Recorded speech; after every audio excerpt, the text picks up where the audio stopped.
Central armed police force का एक जवान जो महीनों तक अपने परिवार से दूर रहकर देश की सुरक्षा करता है, जो आतंकवाद, नक्सलवाद, दंगों और चुनाव जैसी ड्यूटी जैसी मुश्किल परिस्थितियों में खड़ा रहता है, अगर वही जवान अपनी जिंदगी खत्म करने जैसा कदम उठा ले तो सवाल सिर्फ उसके परिवार का नहीं है, सवाल पूरे सिस्टम का है। आज की खबर इस बेहद गंभीर मुद्दे से जुड़ी हुई है। नेशनल ह्यूमन राइट्स कमीशन यानी NHRC ने CRPF के जवानों की आत्महत्याओं को लेकर मिनिस्ट्री ऑफ होम अफेयर और CRPF के डायरेक्टर जनरल को नोटिस जारी किया है। NHRC ने इस मामले में सो मोटू कॉग्निजेंस लिया है। सो मोटू कॉग्निजेंस क्या होता है? इसका मतलब है कि आयोग ने किसी व्यक्ति की शिकायत का इंतजार नहीं किया, बल्कि सामने आई मीडिया रिपोर्ट को देखकर खुद इस मामले का संज्ञान लिया और संबंधित अधिकारियों से रिपोर्ट मांग ली। दोस्तों, यहां मैं एक बात आपसे जरूर करना चाहता हूं। अगर आपने हमारी पिछली वीडियो देखी होगी तो आप जानते हैं कि हम काफ़ी समय से CAPF जवानों की आत्महत्याओं और जवानों के बीच होने वाली फ्रैट्रिसाइड यानी आपसी गोलीबारी जैसे मुद्दे जो है उनको लगातार उठाते आ रहे हैं। हम इन मुद्दों पर लगातार वीडियो बनाते रहे हैं, आंकड़े सामने रखते रहे हैं और सवाल पूछते रहे हैं।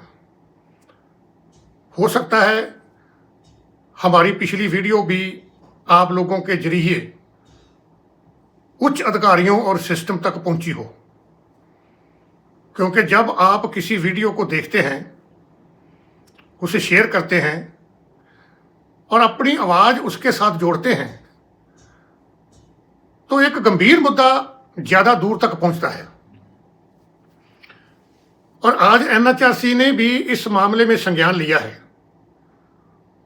तो ये निश्चित रूप से जवानों की इन समस्याओं को गंभीरता से देखने की दिशा में एक बहुत महत्वपूर्ण कदम है। अब जरा इन आंकड़ों को समझाते हैं, जिन्हें देखकर इस पूरे मामले की गंभीरता का अंदाजा लगाया जा सकता है।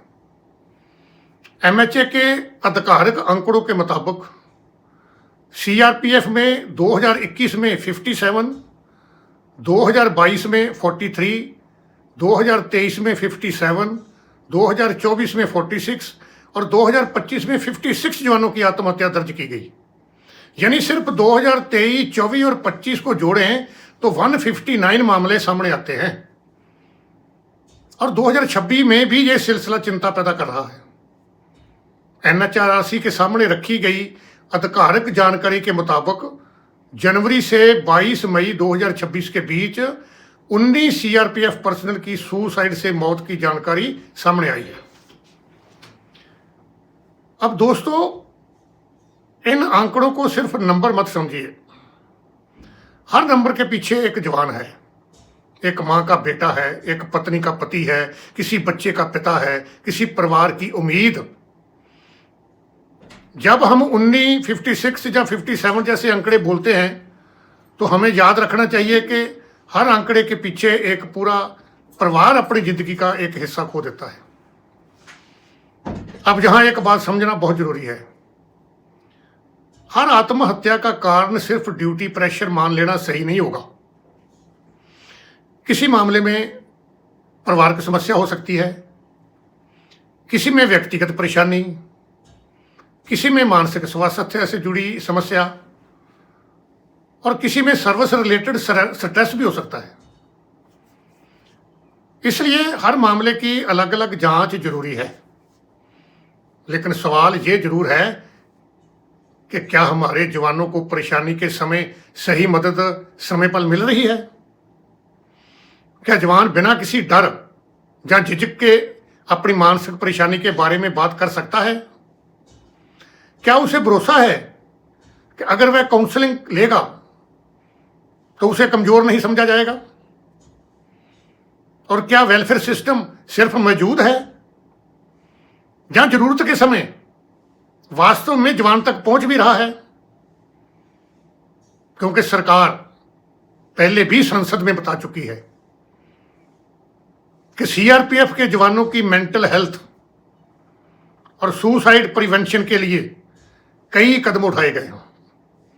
24 आवर्स काउंसलिंग की व्यवस्था, ग्रीवांस रिड्रेसल, कमांडर्स और ट्रुप्स के बीच में इंटरेक्शन, बड्डी सिस्टम, अर्नड लीव और संतोष ऐप जैसी व्यवस्थाओं का भी जिक्र सरकार ने किया है।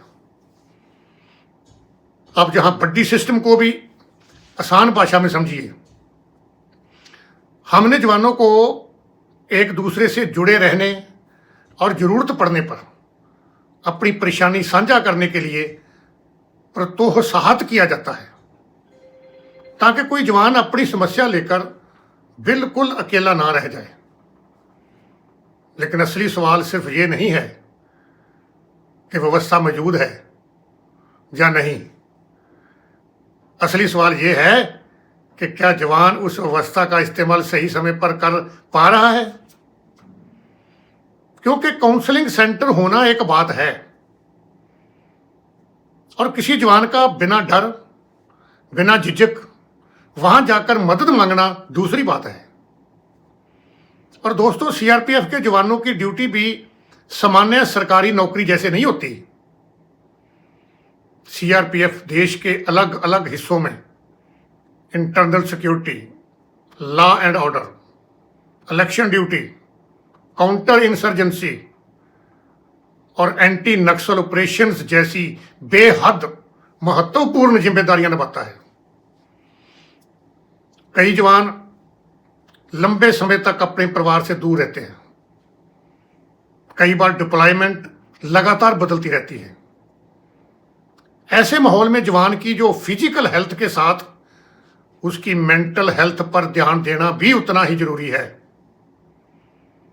और यही वजह है कि एनएचआरसी का यह कदम महत्वपूर्ण हो जाता है।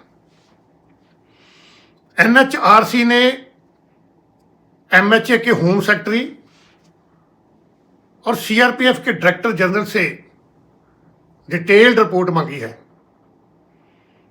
और अब सरकार तथा सीआरपीएफ को यह बताना होगा कि इन मामलों में क्या सामने आया है,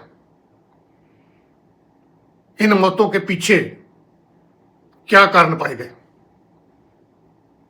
क्या कोई कॉमन पैटर्न सामने आया, क्या जवानों को समय पर काउंसलिंग और मेंटल हेल्थ सपोर्ट मिल रहा था, क्या लीव और फैमिली इंटरेक्शन की व्यवस्था पर्याप्त थी, और अगर कहीं कमी है तो उसे दूर करने के लिए क्या कदम उठाए जा रहे हैं। यहां एक बात बिल्कुल साफ समझ लीजिए, एनएचआरसी ने अभी किसी अधिकारी या सरकार को दोषी नहीं ठहराया है। यह अभी जांच और जवाब मांगने का चरण है। आयोग ने सामने आई जानकारी को गंभीर मानते हुए संबंधित अधिकारियों से रिपोर्ट मांगी है। लेकिन इस पूरे मामले का सबसे बड़ा सवाल यही है कि अगर देश की सुरक्षा करने वाला जवान अंदर से किसी परेशानी में है तो क्या सिस्टम उसके साथ उतनी ही मजबूती से खड़ा है जितनी मजबूती से वह जवान देश के साथ खड़ा रहता है। हम अक्सर जवान को सिर्फ वर्दी में देखते हैं, लेकिन उस वर्दी के अंदर एक इंसान होता है, उसके भी माता पिता होते हैं, उसकी पत्नी होती है, उसके बच्चे होते हैं, उसकी अपनी परेशानी होती है और उसके अपने अपने सपने होते हैं।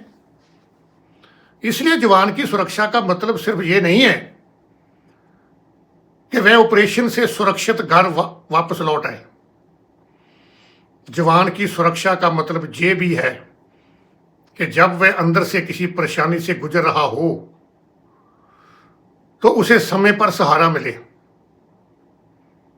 हम जवान से हमेशा कहते हैं कि मुश्किल समय में देश के लिए डटे रहो, लेकिन अब जरूरत है कि मुश्किल समय में सिस्टम भी जवान के साथ उसी मजबूती से खड़ा रहे। और दोस्तों, यह मुद्दा सिर्फ सीआरपीएफ तक सीमित नहीं है। देश की अलग अलग सीएपीएफ में हमारे जवान इसी तरह कठिन परिस्थितियों में अपनी ड्यूटी निभाते हैं।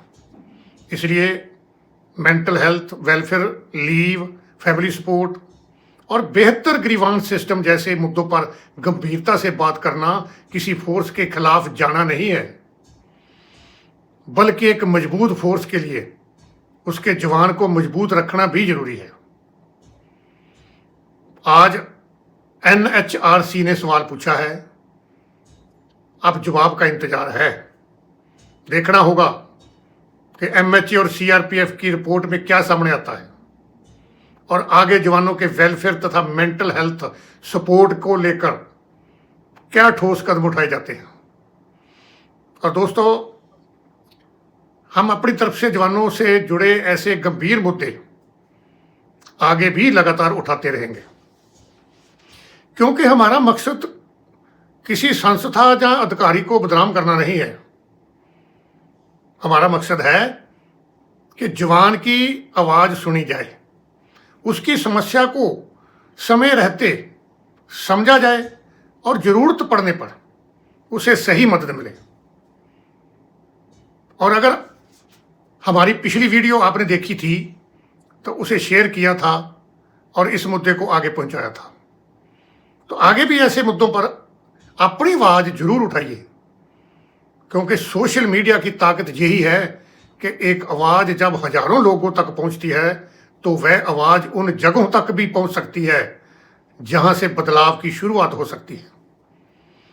क्योंकि आखिर में बात सिर्फ एक आंकड़े की नहीं है, बात एक इंसान की जिंदगी की है और एक जवान की जिंदगी बचाना किसी भी आंकड़े से कहीं ज्यादा महत्वपूर्ण है। आप इस पूरे मामले को कैसे देखते हैं? क्या आपको लगता है कि सीएपीएफ में मेंटल हेल्थ और वेलफेयर व्यवस्था को और मजबूत करने की जरूरत है? आप अपनी राय कमेंट्स में जरूर बताइए। और अगर आपको लगता है कि देश के जवानों से जुड़े ऐसे गंभीर मुद्दे ज्यादा लोगों तक पहुंचने चाहिए तो इस वीडियो को जरूर शेयर करिए। जय हिंद।